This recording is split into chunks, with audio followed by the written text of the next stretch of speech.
పూరా local. Welcome to పూరా local. చైనాలో తిరుగులేని నాయకుడిగా పేరు తెచ్చుకున్న జిన్పింగ్ శకం ముగిసినట్టే అనిపిస్తుంది. చైనాలో గడిచిన 12 ఏళ్లుగా తిరుగులేని పాలన అందించాడు జిన్పింగ్. అలాంటి వ్యక్తి తన ప్రభావం కోల్పోతున్నారా? మెల్లగా అధికారాలు ఆయన చేజారుతున్నాయా అంటే తాజా పరిణామాలు చూస్తుంటే అవుననే అనిపిస్తుందని అంటున్నారు అంతర్జాతీయ రాజకీయ విశ్లేషకులు. బ్రెజిల్లోని రియో డి జనీరోలో ఈ నెల 5, 8వ తేదీల మధ్య జరిగే 17వ బ్రిక్స్ సదస్సుకు జిన్పింగ్ హాజరు కావడం లేదని, ఆయనకు బదులుగా ప్రధాని లీ క్వియాంగ్ హాజరవుతారని చైనా విదేశాంగ ప్రతినిధి వెల్లడించారు. జిన్పింగ్ రాకపోవడానికి కారణాలేమిటన్న ప్రశ్నలకు ఆమె సమాధానం కూడా చెప్పలేదు. జిన్పింగ్ 2013లో చైనా అధ్యక్షుడిగా బాధ్యతలు చేపట్టిన తర్వాత ప్రతి ఏటా బ్రిక్స్ శిఖరాగ్ర సదస్సుకు హాజరవుతూ వచ్చారు. ఈసారి మాత్రమే ఆయన గైర్హాజరవుతున్నారు.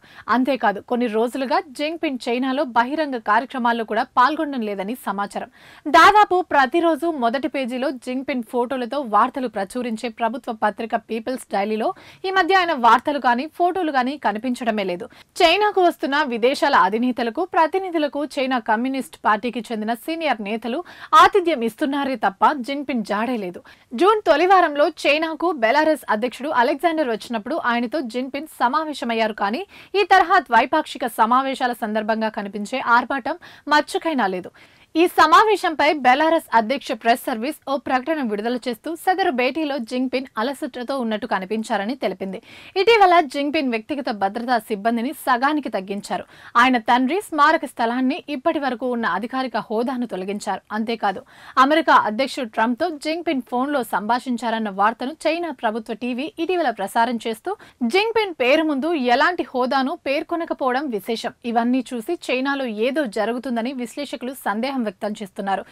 జిన్పింగ్ ను పేరుకే అధ్యక్షుడిగా కొనసాగిస్తున్నప్పటికీ అధికారాలు ఆయన చేతిలో లేకపోవచ్చనే చెబుతున్నారు. సర్వాధికారాలు చెలాయించిన వారిని నిశ్శబ్దంగా పక్కన పెట్టి వారి స్థానంలో మరొకరిని తీసుకొచ్చే సాంప్రదాయం చైనా కమ్యూనిస్ట్ పార్టీలో ముందు నుంచి ఉన్నదే. ప్రస్తుతం జిన్పింగ్ విషయంలో అదే జరుగుతున్నట్లుండొచ్చని విశ్లేషకులు అంచనా వేస్తున్నారు. ఈ నేపథ్యంలోనే జిన్పింగ్ స్థానంలో పగ్గాలు చేపట్టేది ఎవరన్న దానిపై ఊహాగానాలు నడుస్తున్నాయి.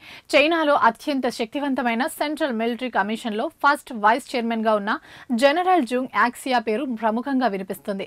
ప్రస్తుతం అత్యున్నత అధికారాలన్నీ ఆయన చేతుల్లోనే ఉన్నాయని అంటున్నారు. ఈ నేపథ్యంలోనే జిన్పింగ్ ను పక్కన పెట్టడం ద్వారా ప్రజా ఆగ్రహాన్ని చల్లార్చాలని సిపిసి ప్రయత్నిస్తోందా? కొత్త నాయకుడు చైనా పగ్గాలు చేపట్టనున్నారా అనే ప్రశ్నలు తలెత్తుతున్నాయి.